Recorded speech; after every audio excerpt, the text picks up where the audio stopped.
Apa kabar Bapak-bapak semuanya? Alhamdulillah alladzi anzala sakinata fi qulubil mu'minin liyazdadu imanan ma'a imanihim. Asyhadu an la ilaha illallah wahdahu la syarika lah wa asyhadu anna Muhammadan abduhu wa rasuluhu la nabiyya wa la rasula ba'dah. Allahumma salli wa sallim wa barik ala nabiyyina Muhammadin wa ala alihi wa sahbihi ajma'in, amma ba'du. Qala Allah ta'ala fi kitabihil karim, a'udzu billahi minasy syaithanir rajim. Ya ayyuhalladzina amanu ittaqullaha haqqa tuqatih wa la tamutunna illa wa antum muslimun. Bapak-bapak, saudara-saudara jamaah Masjid An-Nur yang Allah muliakan, yang saya hormati seluruh pengurus Masjid An-Nur, Ketua Umum DKI Masjid An-Nur, dan juga ketua masing-masing DKM di Blok Bela Kasa Residen. Saya doain semua pengurus Masjid An-Nur panjang umur yang penuh berkah, rezekinya diluaskan oleh Allah yang halal dan thayyib, dan keluarganya sakinah mawaddah warahmah, wafatnya dalam keadaan husnul khatimah.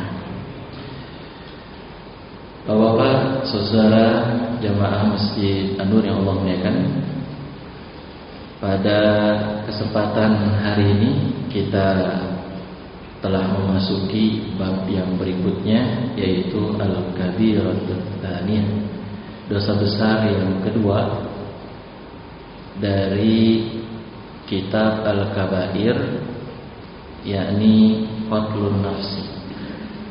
Qatlun nafsi itu artinya adalah membunuh jiwa. Ini penting Bapak-bapak saudara yang Allah muliakan,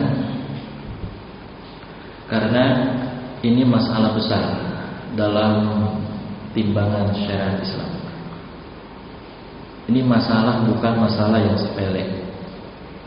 Namun di era zaman sekarang justru pembunuhan, mohon maaf ya, dianggap suatu hal yang biasa. Waliyadzubillah. Kemarin Jumat saya khutbah Jumat di Masjid Al-Maimun, Jalan Kebagusan, Jakarta Selatan. Ada salah seorang jamaah yang cerita, selesai sholat subuh, dia pulang ke rumah, pertigaan Departemen Pertanian, dia dibegal. Waktu itu beliau memakai motor Mio, dibegal oleh 2 orang. Selamat, alhamdulillah. Namun masya Allah, jarinya putus. Yang sebelah kiri jarinya putus, yang sebelah kanan hampir putus. Saya keluar air mata ketika beliau cerita seperti itu. Sedih ya, masya Allah. Ternyata begalnya tidak menjadi mengambil motor Mio-nya. Ternyata begalnya mungkin merasa motor Mio-nya jelek. Jadi kelihatannya bagus, ternyata pas sudah berhasil dibegal jelek. Memang dia akui motor Mio-nya jelek. Dan akhirnya nggak jadi diambil motornya, ditinggal di pertigaan. Dibiarkan motor Mio begitu saja di pertigaan. Masya Allah, ini membuat orang cacat. Ya, ngeri ya, itu lihat jarinya itu. Kalau yang satu, yang kanan katanya bisa, kata dokter bisa disambung. Tapi kalau yang kiri memang betul-betul jarinya putus.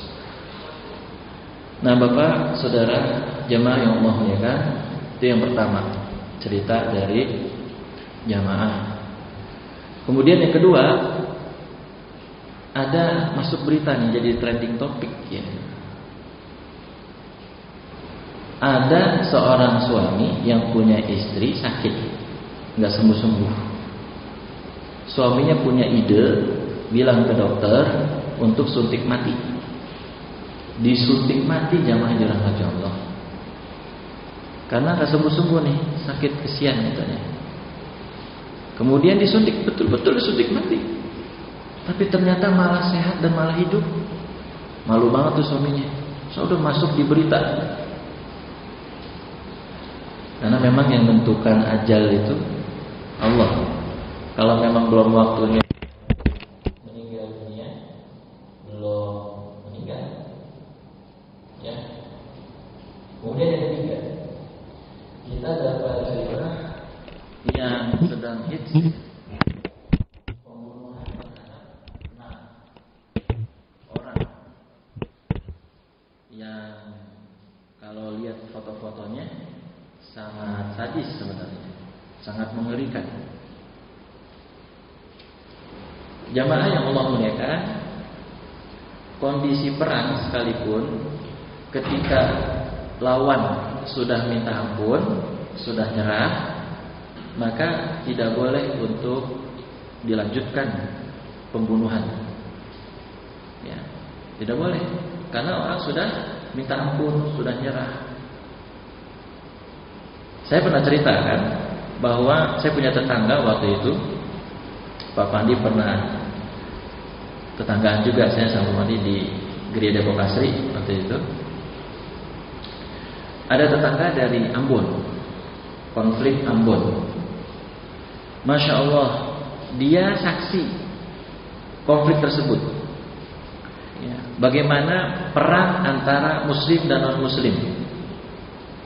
Sekarang trauma beliau ini, trauma banget. Jadi pada saat Muslim mendapati non-Muslim yang nyerah, itu dimaafin, tapi janji jangan lagi jahat, jangan lagi musuhin Islam. Beneran ini saksi. Jadi ketika non-Muslim nyerah, ya, angkat tangan, nyerah, itu nggak dibunuh, tapi dia melihat secara langsung bagaimana ada seorang Muslim yang ketika dia sudah minta ampun, sudah nyerah, tetap dibantai, tetap dibunuh. Nauzubillah, tsumma nauzubillah min dzalik. Maka kalau saya mengusulkan agar para petugas yang ditugaskan oleh negara itu sudah menguasai nafsul amarah, sehingga ketika dia bertugas dia bisa mengontrol dirinya, jiwanya, supaya tidak membabi buta di dalam melakukan tugas-tugas yang diberikan oleh negara. Jadi jelas kalau dalam pandangan Islam itu salah. Orang sudah nyerah, sudah minta ampun, tapi tetap dibunuh. Baik jamaah yang dirahmati Allah Ta'ala, Allah berfirman di dalam surah An-Nisa ayat 93. Ini salah satu ayat yang sangat ngeri, yang menggambarkan tentang ancaman pembunuh. Orang yang membunuh tanpa hak, ancamannya double-double, siksaannya double-double, nggak nanggung-nanggung. Ada kurang lebih 3-4 ancaman. Kalau Allah Ta'ala, wa may yaqtul mu'minan muta'ammidan fajazauhu jahannam khalidan fiha. Barang siapa yang membunuh seorang mukmin dengan sengaja, garis bawahi kata muta'ammidan, dengan sengaja. Artinya kalau membunuh tidak sengaja, bagaimana nanti hukumnya? Berarti ada pembunuhan yang dibolehkan, ada pembunuhan yang dibolehkan, ada pembunuhan yang tidak dibolehkan. Jadi barang siapa yang membunuh seorang mukmin dengan sengaja, maka balasannya adalah neraka jahanam khalidan fiha. Dia kekal di dalamnya. Nah, garis bawahi lagi kata-kata khalidan, kekal. Ada dua dosa, bapak-bapak, saudara yang Allah muliakan, yang perlu kita ketahui. Yang pertama, dosa itu membuat kekal. Yang kedua, dosa itu tidak membuat kekal di neraka.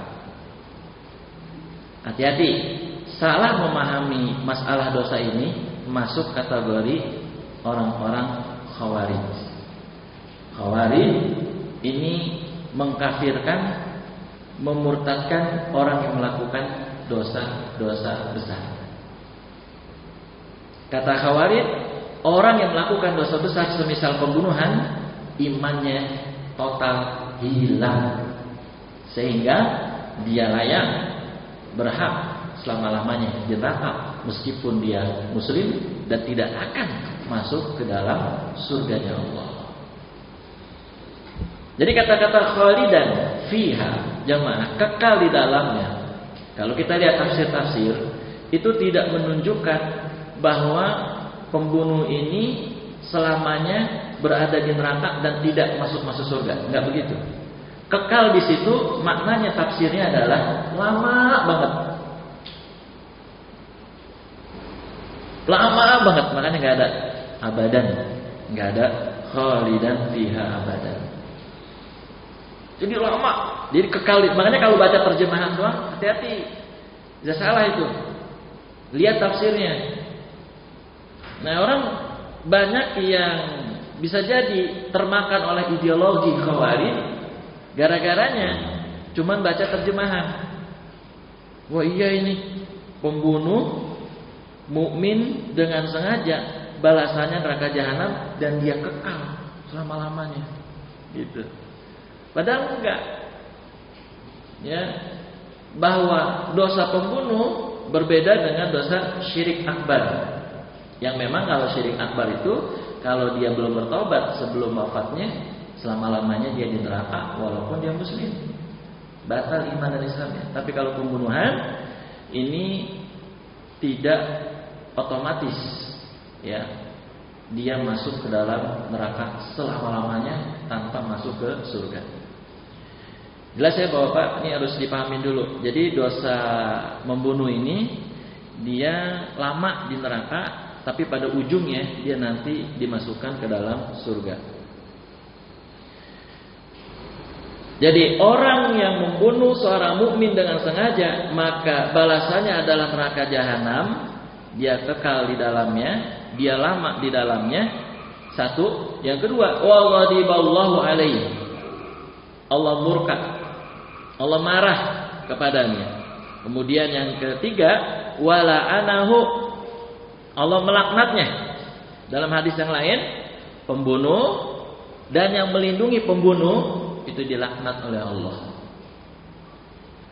Wa a'adda lahu adzaban 'azima, dan yang berikutnya ancamannya adalah dia akan disiapkan baginya azab yang sangat pedih. Nah, ini ngeri nih. Kemudian dalam firman Allah yang lain, dalam surah Al-Furqan ayat 68 sampai 70, Allah berfirman, "Walladzina la yad'una ma'allahi ilahan akhar." Dan orang-orang, ini ciri-ciri ibadur rahman. Kan sebelum ayat ini Allah menceritakan ciri-ciri ibadur rahman. Ciri-ciri hamba Allah yang pengasih, penyayang, ciri-cirinya ini. Yang pertama, diantaranya ya, walladzina la yad'una ma'allahi ilahan akhar, orang-orang yang tidak menyembah Tuhan selain Allah. Kemudian yang kedua, wala yaqtuluna an-nafsal lati harramallahu illa bil haqqi, yaitu orang yang membunuh jiwa, orang yang membunuh orang lain tanpa hak. Ya, tanpa hak. Wala yaznun, dan orang yang berzina. Orang yang tidak berzina. Jadi ciri-ciri hamba ibadur rahman itu tidak syirik kepada Allah. Yang kedua, tidak membunuh jiwa yang diharamkan oleh Allah kecuali dengan hak, ya. Lalu yang ketiga, tidak berzina.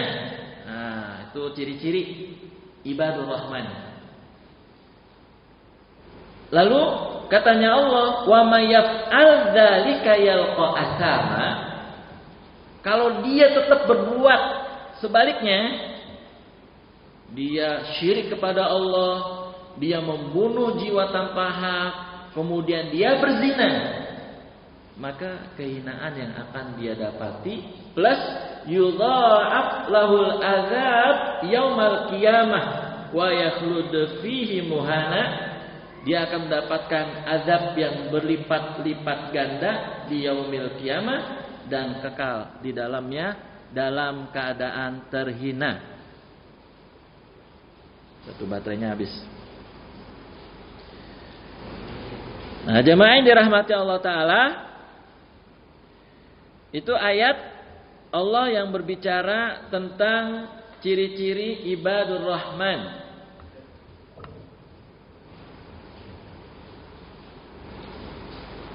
Jadi nggak main-main dosa daripada pembunuhan ini ya, akan mendapatkan azab berlipat ganda di yaumil qiyamah.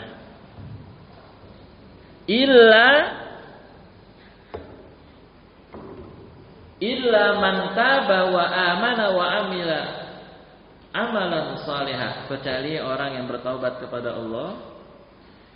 Setelah bertaubat kepada Allah, dia beriman kepada Allah, kemudian beramal soleh, baru kemudian dia menjadi orang yang beruntung. Wa qala ta'ala, di dalam surat yang lain, ayat yang lain, di dalam surah Al-Maidah ayat 32, Allah nyatakan, min ajli dzalika katabana ala bani Israil annahu man qatala nafsan bighairi nafsin aw fasadin fil ard faka'annama qatala an-nasa jami'a wa man ahyaha faka'annama ahyan nasa jami'a. Telah tercatat atau telah ditetapkan atas Bani Israel bahwa siapa orang yang membunuh satu orang saja, pada orang itu tidak membunuh tapi dia bunuh, berarti kan dia membunuh tanpa hak. Atau orang itu tidak membuat kerusakan tapi dia bunuh, maka seolah-olah dia telah membunuh seluruh umat manusia.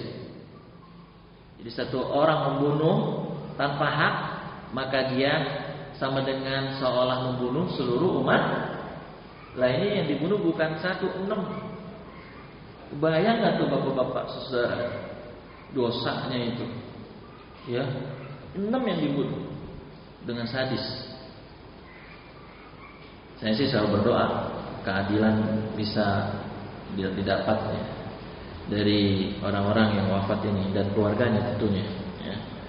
Terus diusut, ini nampaknya sudah mulai tenggelam beritanya, sedikit demi sedikit sudah tenggelam beritanya. Jadi sudah ada yang mencoba untuk mengarahkan agar tidak diangkat atau tidak diviralkan lagi. Wal iyadzu billahi min dzalik. Dan siapa orang yang memelihara satu jiwa saja, satu orang saja, dia tidak membunuhnya, maka sama saja seolah-olah dia memelihara seluruh umat manusia. Ini ajaran Islam yang kemudian dari Eropa tuh banyak yang dapat hidayah gara-garanya ini baca ayat ini nih. Ada orang yang masuk Islam sebabnya baca ayat ini. Masya Allah, indah sekali ajaran Islam. Jadi tidak mudah menumpahkan darah. Satu lagi ayatnya yang kita ingin sampaikan, karena memang di dalam kitab ini ayat yang terakhir yang disampaikan dalam kitab ini, yaitu di dalam surah At-Takwir, jamaah yang dirahmati Allah ya, ayat 7 sampai 8 surat At-Takwir. Allah berfirman, wa idzal mau'udatu su'ilat, ya, nanti akan ditanya itu orang-orang yang mengubur bayi perempuan hidup-hidup.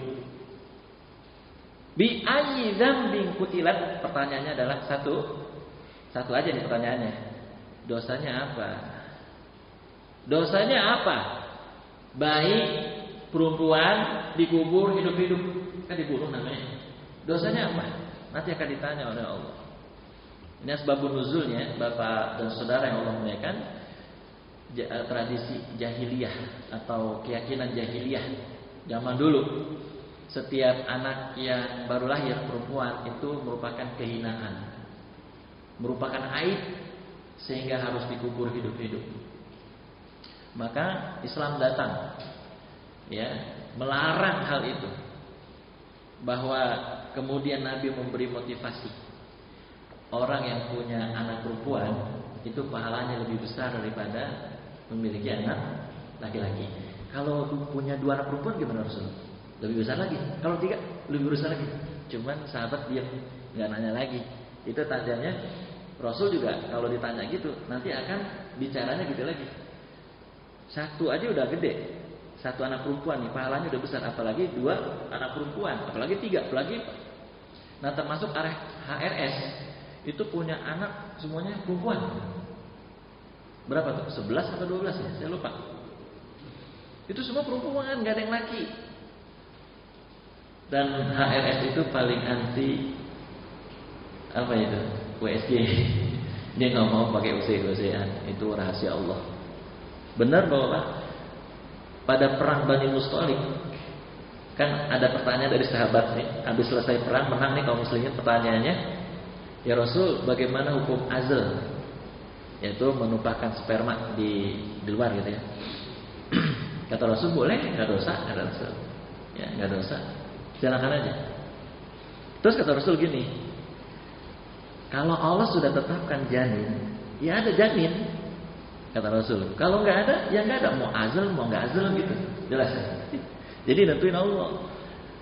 Ada orang yang duduk USG berkali-kali, USG-nya dinyatakan anaknya adalah laki-laki, maka baju-bajunya peralatan laki-laki semua yang dibeliin. Pas lahir anaknya perempuan. Ya jadi USG itu ya sama kayak perkiraan cuaca. Jadi yang menentukan Allah tetap. Walaupun seakurat apapun, ini buktinya ini udah berkali-kali USG dari 6 bulan, 7 bulan, 8 bulan, 9 bulan, ya USG terus. Tapi ternyata akhirnya anaknya perempuan gitu ya. Dan itu tidak sedikit yang mengalami hal itu. Jadi bukan error USG-nya, emang udah ketetapan dari Allah. Ya, kalau Allah berkata perempuan, perempuan, kalau Allah berkata laki-laki, laki-laki. Itu jamaah ya. Nah, Islam hadir kemudian melarang hal demikian, bahkan mengharamkan bayi perempuan dikubur hidup-hidup. Ya. Memang perempuan itu sekali lagi kenapa pahalanya lebih besar daripada laki-laki yang punya anak perempuan? Karena beda. Kalau perempuan lebih banyak Coba deh, bapak-bapak, ibu-ibu, bapak-bapak saudara punya istri kan? Ya kan di rumah. Banyakan mana? Laki apa istri? Yang alat-alat itu yang buat mandi. Paling kalau suami odol sama apa tuh. Tapi kalau istri bisa berapa lemari itu? Banyak banget ininya, peralatan mukanya ini macamnya. Itu makanya punya anak perempuan pahalanya besar karena beda ininya perlakuannya. Terus kalau misalkan laki-laki pulang malam jam 10 malam biasa aja, laki-laki. Mungkin dia tidur di musola, mungkin dia tidur di masjid. Tapi kalau perempuan pulang malam udah ketar-ketir itu. Masya Allah, perempuan pulang malam belum pulang jam 10, dak dikduk itu. Tidur di mana ini anak? Kan gitu. Nah, itulah perbedaan antara anak laki-laki dan perempuan.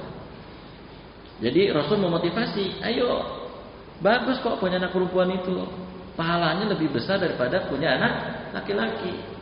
Jangan merasa aib. Makanya Nabi ditakdirkan oleh Allah anak laki-lakinya semua meninggal, tersisa perempuan. Ruqayyah, Zainab, Fatimah, Ummu Kulthum. Ya kan gitu kan? Enggak ada yang tersisa daripada anaknya Nabi yang laki-laki itu, semua perempuan. Hikmahnya itu ya.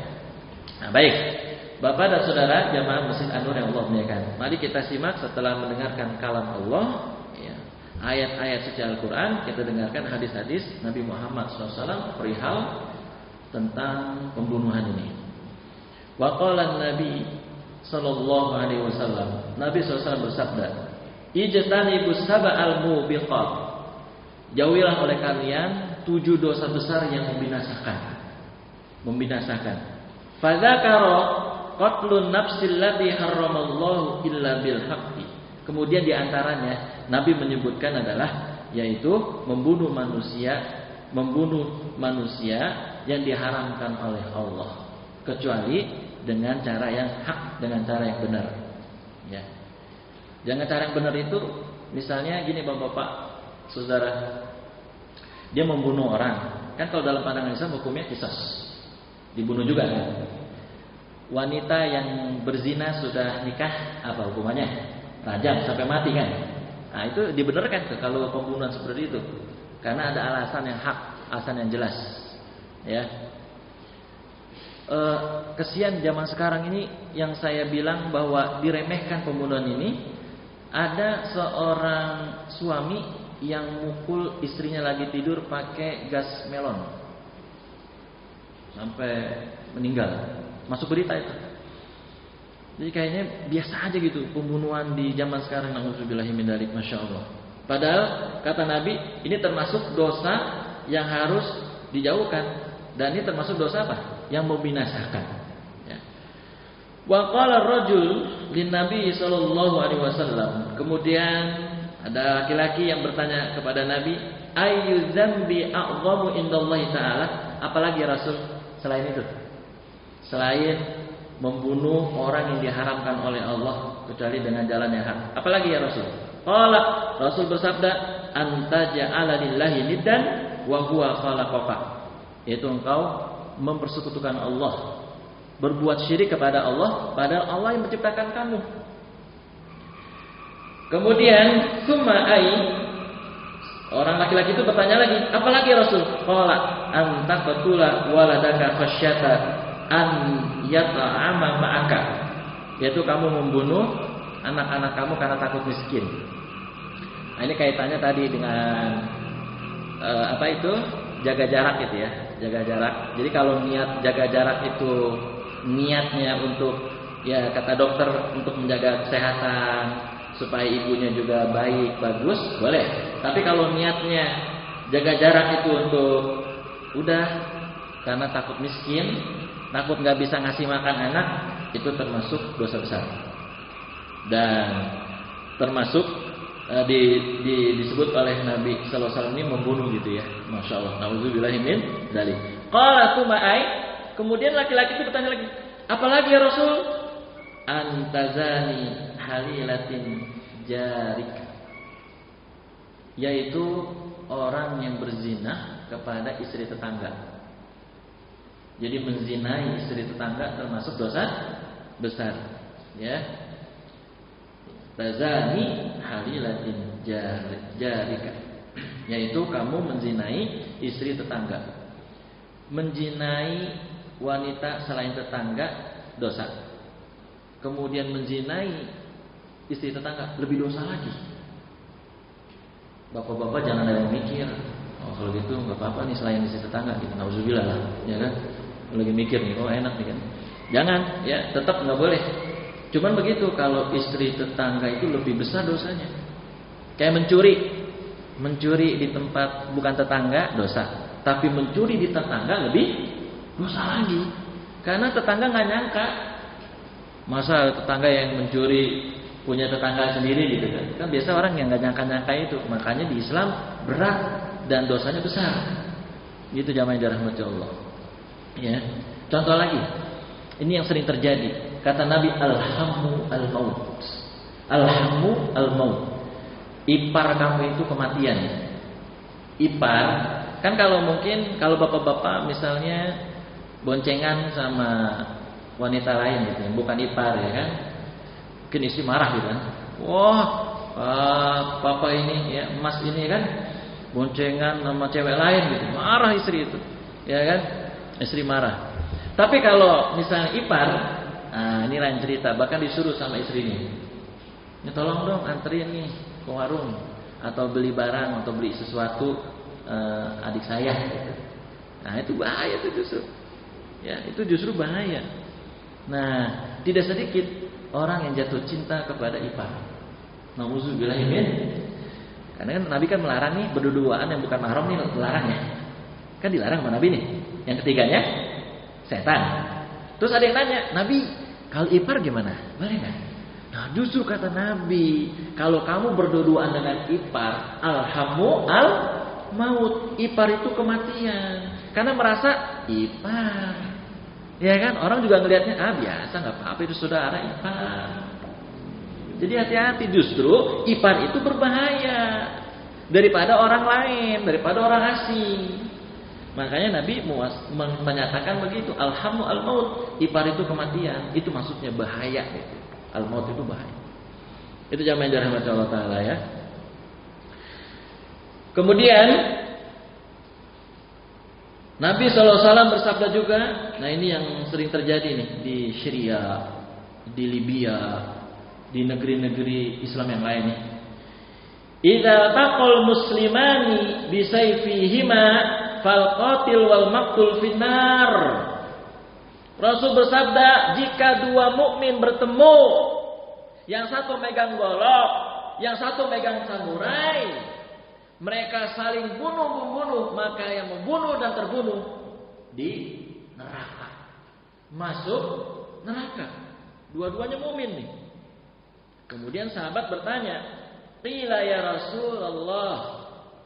Sahabat bertanya, "Wahai Rasulullah, hadzal qatil fama balul maqtul?" Ya kalau misalkan yang membunuh masuk neraka itu wajar ya Rasul. Tapi kok yang terbunuh masuk neraka juga? Maka Rasul bersabda, li'annahu kana harisun ala qatli sahibihi. Kalau seandainya yang terbunuh tadi enggak terbunuh, pasti dia juga punya niat bunuh. Cuma dia terbunuh duluan. Ya, dia matilah. Makanya yang membunuh dan yang terbunuh dua-duanya masuk neraka. Itu jamaah yang dirahmati Allah. Ini ngeri ya. Makanya kalau perang saudara, ya itu ngeri jamaah. Ya jangan terjadilah perang-perang saudara. Ya, kesian. Yang di Syria, yang di Libya, yang di Irak, ya. Di mana-mana tempat Bahrain hampir ya. Yaman juga hampir itu. Ya, Masya Allah. Nauzubillahi min dzalik. Semoga kita umat Islam terjaga dari pertumpahan darah. Amin ya rabbal alamin. Lalu jamaah yang dirahmati Allah Taala, hadis yang berikutnya yang juga menunjukkan betapa ngerinya dosa pembunuhan ini, Rasul bersabda, la qatlu mu'minin a'zamu indallahi min zawalid dunya.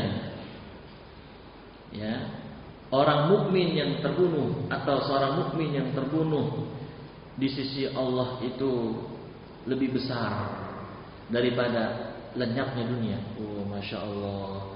Jadi ada seorang mukmin terbunuh di sisi Allah itu gede banget, besar banget, besar daripada lenyapnya dunia. Jadi lenyapnya dunia kecil dibanding dengan terbunuhnya seorang mukmin. Bapak-bapak, saudara, jamaah masjid An-Nur Allah muliakan, membunuh manusia bukan mukmin aja sudah dosa besar. Dosanya besar.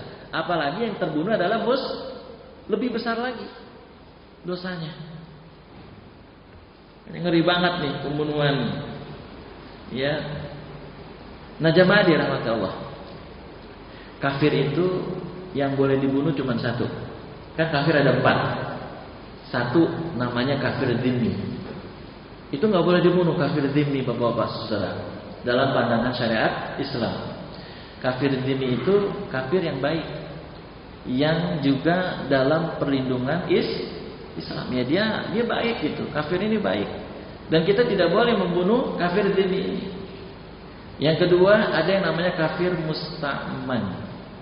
Kafir musta'man itu kafir yang seperti turis yang datang dari negerinya ke negeri Indonesia misalnya. Nah itu nggak boleh dibunuh. Musta'man yang dapat keamanan dari negara Islam nggak boleh dibunuh. Turis-turis. Alhamdulillah bapak-bapak, dalam sejarah perang Islam, sejarah Islam coba baca di buku sirah mana aja juga. Kalau Islam mah enak, utusan-utusan musuh nggak pernah dibunuh. Coba deh, Islam ngutus ke musuh dibunuh. Itu yang terjadi perang Mu'tah tuh gara-gara itu bapak-bapak, saudara. Terjadinya perang Mu'tah gara-garanya apa diantaranya? Utusan Nabi dibunuh oleh raja namanya Raja Ghassan kalau tidak salah.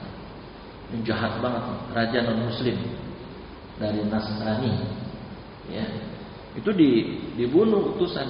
Kan nggak boleh ya, dalam aturan juga sebenarnya dalam peperangan nggak boleh membunuh utusannya. Tapi alhamdulillah di Islam nggak pernah ada tuh utusan dibunuh, nggak ada. Justru yang ada utusan Islam dibunuh. Mau sama kafir Quraisy kek, mau sama Persia, Romawi, atau non Muslim yang lainnya. Itu jamaah. Itu kafir apa tadi? Mustakman ya.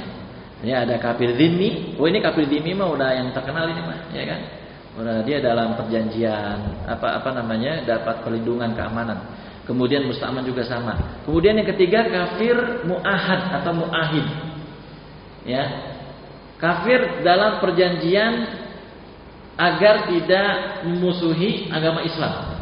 Misalnya dari negara satu dengan negara yang lain, ya. Negara non muslim ada perjanjian dengan negara muslim. Ini kafir yang nanti ada jizyah. Jizyah itu semacam mungkin kalau kita bahasa pajak ya. Jadi kenakan jizyah. Nah itu kafir muahad. Itu nggak boleh dibunuh juga. Nah kemudian yang terakhir yang keempat ada yang namanya kafir harbi. Nah ini yang boleh dibunuh. Kafir harbi. Kenapa? Karena ini kafir jahat. Suka memerangi agama Islam. Ini boleh dibunuh. Sedangkan kafir dhimmi, kafir mustakman, kafir muahad itu tidak boleh dibunuh. Makanya kalau ada yang ngebom, bunuh diri di mall, di pusat-pusat perbelanjaan, tentu pasti ada muslim juga di situ. Juga ada kafir dhimmi, mustakman mungkin, juga ada kafir muahad. Jadi ini udah sembarangan, udah salah kaprah. Ya. Ini ancamannya berat nih jamaah dirahmati Allah. Nih, Rasul mengatakan, ya, waman qatala nafsan muahadah. Barang siapa yang membunuh kafir muahad, termasuk kafir dhimmi, kafir mustaman, barang siapa yang membunuh kafir itu yang disebutkan tadi itu, maka dia tidak mencium baunya surga. Padahal surga bisa tercium dari jarak perjalanan 40 tahun.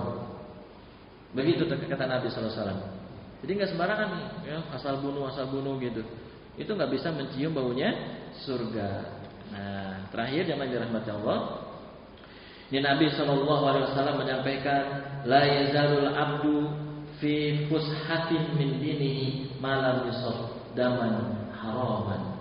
Ya, seorang manusia, seorang hamba, seorang mukmin, kita semua ini dalam kelapangan agama nih ya, selama dia tidak melupakan darah yang diharamkan oleh Allah.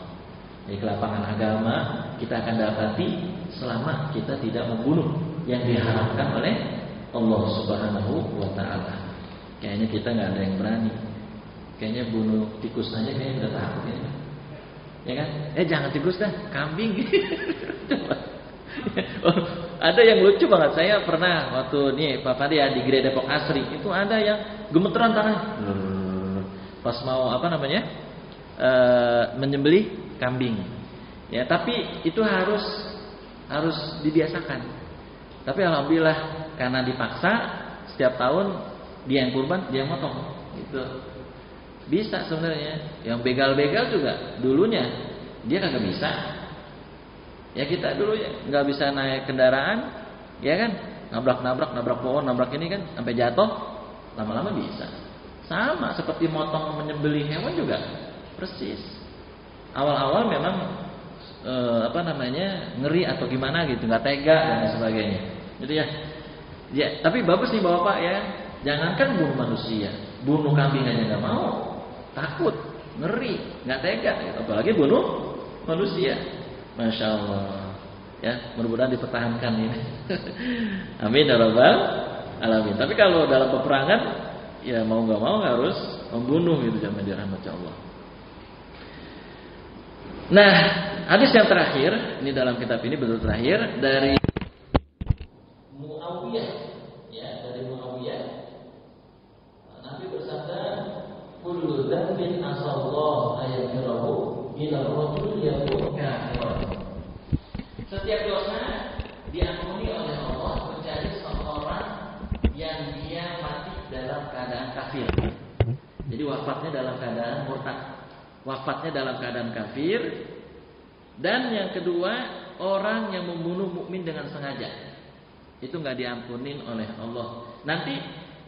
Nanti di yaumil kiamah di jidatnya tertulis aisu mir rahmatillah. Yang membunuh mukmin dengan sengaja tertulis aisu mir rahmatillah, bahwa dia termasuk orang yang berputus asa dari rahmat Allah. Wa'iyyabillahi min dzalik. Demikian jemaah yang dirahmati Allah taala. Mungkin barangkali ada yang mau ditanyakan. Tafadhol masykur Pak MC, Pak Santoso. Baik, saya ada pertanyaan berkaitan dengan materi pada malam ini atau mungkin di luar materi itu.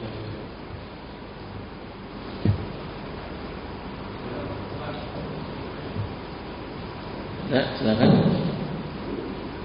Assalamualaikum warahmatullahi wabarakatuh. Waalaikumsalam warahmatullahi wabarakatuh.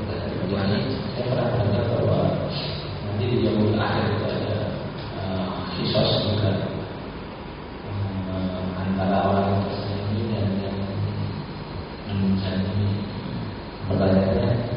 Dan yang pertama kali itu adalah kisos darah. Nah, darah di sini apakah pengertiannya hanya membunuh doang atau seluruh yang berhubungan dengan darah, sampai tangan buntung dan itu juga termasuk? Oh iya. Bisa juga keseluruhan yang seperti apa? Baik. Jazakallahu khair Abu Hana.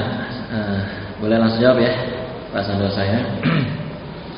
Jadi apa yang disampaikan Abu Hana itu betul, bahwa nanti yang pertama kali dihisab, ya, dihitung adalah berkenaan dengan tumpahnya darah seorang manusia, ya.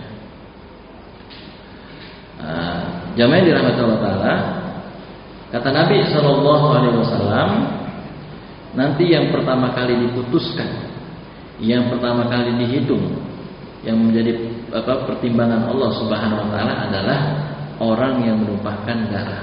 Nah, orang yang menumpahkan darah di sini maksudnya adalah, ini kan hadisnya, awwalu ma yuqda bainan nas yaumal qiyamah fid dima. Kan gitu. Yang awal, yang pertama kali diputuskan oleh Allah Subhanahu wa taala di antara manusia pada yaumil qiyamah, pada hari kiamat adalah darah. Nah, darahnya ini otomatis penjelasan ulama itu menjelaskan darah yang membuat orang meninggal dunia. Khusus orang yang meninggal dunia kan tentu ini bisa menghilangkan nyawa seseorang, ya. Berkenaan dengan tadi yang tadi disebutkan, ada jamaah yang tadi itu yang dibegal, putus tangannya, jarinya, putus jarinya, itu ada kezaliman tersendiri, yaitu yang disebut oleh Nabi muflis, orang yang bangkrut. Nah ini yang motong jari itu kena muflis, orang-orang yang bangkrut. Nanti dibangkitkan orang itu dalam keadaan tadi yang jarinya putus, diaduin sama Allah bahwa ini jari saya diputusin sama dia, diaduin gitu. Yang sama yang 6 orang tadi ini yang ditembak atau dibunuh sadis juga akan dihidupkan, dibangkitkan dalam keadaan darah masih segar, biar bukti diaduin sama Allah. Ini Allah, saya sampai di gini ini kemaluannya sampai begini. Nah udah nggak bisa ngelak nih orang ini. Makanya saya yakin nih orang yang membunuh ini nggak bisa tidur nih. Saya yakin dia lagi bingung, lagi pusing, lagi gimana gitu caranya untuk menutupi apa yang dilakukannya gitu. Waliyahzubillahi min dzalik. Paling enggak kan banyak yang doain tuh. Itu bisa jadi dia nggak tenang seumur hidupnya. Nauzubillahi min, wah itu rugi banget gitu. Nah gitu Abu Hana. Jadi yang dimaksud darah di sini adalah pertumpahan darah sampai menghilangkan nyawa seseorang. Tapi kalau yang buntung tadi enggak, kan saya bilang alhamdulillah selamat gitu ya. Ya walaupun cacat gitu, tetap dia masih bisa hidup dan bisa terus beramal tentunya ya. tetap nanti orang yang begal tadi akan kena muflis, orang-orang yang bangkrut, yang nanti pahalanya diserahkan ke orang yang terzalimi itu. Gitu jamaah. Itu Abu Hana. Jadi yang dimaksud adalah orang yang sampai meninggal dunia, dibunuh tanpa hak. Lagi? Ya? Oh iya, boleh, silakan. Mungkin kita pernah mendengar terbunuhnya seorang itu karena kelalaian orang lain, atau karena kelalaian ini dalam keluarga atau dalam suatu pekerjaan, sehingga menyebabkan terbunuhnya seseorang. Apakah kelalaian yang ditimbulkan oleh seseorang ini masuk dalam kategori dosa membunuh ini tadi, atau bukan dan dosa itu karena memang sudah tertentu Allah bahwa yang bersangkutan itu meninggal atau karena takdir Allah seperti itu. Tapi bagaimana menyikapi yang kelalaian? Baik, ada orang yang merasa bersalah banget, ya. Mungkin kalau secara undang-undang nggak, undang negara ya, nggak sengaja tetap dihukum ya, walaupun nggak sengaja. Tapi dalam Islam, kalau orang nggak sengaja, maka ada perinciannya, ya, perinciannya. Kan ada nanti ada yang namanya diat, kafarat. Nah, itu yang nggak sengaja. Jadi yang nggak sengaja ini, kalau kita lihat dalam konteks hadis yang lain, diangkat nih sebenarnya, diangkat pena, diangkat kolam, nggak dicatat dia. Iya, yaitu yang pertama itu orang yang lupa, kemudian orang yang khilaf. Yang kedua, orang yang khilaf, orang nggak sengaja, itu masuk kategori yang dimaafkan sebenarnya dalam pandangan Islam. Ya. Jadi Pak Santoso, kalau misalkan dia melakukan hal itu memang kecelakaan murni ya, dia nggak sengaja, kelalaian ya, namanya kelalaian. Kalau dalam pandangan Islam itu masuk kategori yang khilaf, yang tidak masuk kategori yang sama seperti orang membunuh. Tidak ada satu ulama pun yang menjelaskan bahwa itu sama dengan membunuh. Tidak ada. Dia termasuk yang dimaklumi atau dimaafkan, walaupun dia mungkin ngantuk ya, atau lalai dan lain sebagainya. Itu kan manusiawi banget. Ya memang tetap salah. Kenapa nggak istirahat dulu gitu kan? Ya namanya manusia nih. Pak udah hati-hati sekalipun, tetap aja ada aja gitu. Nih bapak-bapak nih ya, udah ke kantor nih, atau mau jalan-jalan kemana gitu, udah siap-siap, ada aja yang ketinggalan. Kan susah. Nah manusia itu udah berhati-hati, sudah bersungguh-sungguh, tetap aja dia ada khilafnya. Itulah yang disebut oleh Nabi al-insan man yakhta wa nisyan, bahwa manusia itu tempatnya salah dan lupa. Gitu. Itu termasuk kategori yang dimaklumi sebenarnya. Tapi kalau dalam undang-undang negara kayaknya human error ya, dia masuk kategori itu. Kayak yang pesawat, ya apa dia yang ini lagi viral ya, tapi belum ketahuan yang baru jatuh ya apa dia jatuh ini. Kan biasanya disebut manusia yang error gitu ya, mungkin pilotnya lagi nauzubillah ya, pakai narkoba atau lain sebagainya. Kan ada ya dulu ya, ternyata lagi pakai itu. Nah kalau misalkan kejadian itu dia pakai narkoba, nah itu lain lagi itu perinciannya. Berarti dia salahnya memang melanggar daripada larangan Allah Subhanahu wa taala. Dan itu salah tuh. Yang pilot kemudian dia pakai narkoba sehingga mengakibatkan penumpang jatuh. Kan itu sengaja tuh kalau minum narkoba atau makan narkoba. Tapi kalau untuk tidur mungkin ngantuk itu nggak termasuk ya, nggak sengaja sebenarnya. Kadang-kadang orang ada yang kebablasan aja, pengen cepet sampai gitu. Jadi Pak Santoso, ini nggak masuk kategori yang kita bahas pada malam hari ini. Ya, jadi bebas dia, insya Allah. Tapi kalau undang-undang nggak tahu ya, undang-undang negara kita masuk salah ini. Termasuk yang istri siapa itu, yang artis Saipul Jamil ya, istrinya juga kecelakaan ya di tol ya kalau nggak salah, di mobil. Saipul Jamilnya selamat, istrinya meninggal dunia. Di penjara nggak tuh Saipul Jamil? Saya lupa, penjara ya? Oh penjara. Ya itu tuh kalau undang-undang negara begitu. Ya. Tapi dalam Islam Di sini disebutkan muta'ammidan, dengan sengaja gitu. Kalau nggak sengaja ya ada perinciannya, ya dia dimaafkan. Apalagi kalau itu istri sendiri, ya bukan orang lain. Gitu Pak Santoso. Cukup? Udah isya ya? Ini isyanya udah benar tadi bunyi ya? Soalnya di Al-Fat suka 2 kali. Iya, ini udah benar nih, udah bunyi. Oh, udah. Soalnya di Al-Fat 2 kali, yang pertama nggak sah ya, yang kedua baru tuh. Di sini cuma 1 ya berarti yang bunyinya. Ah, berarti udah bunyi tuh. Baik, sebelum saya serahkan ke Pak Santoso, saya akhiri dengan Assalamualaikum warahmatullahi wabarakatuh.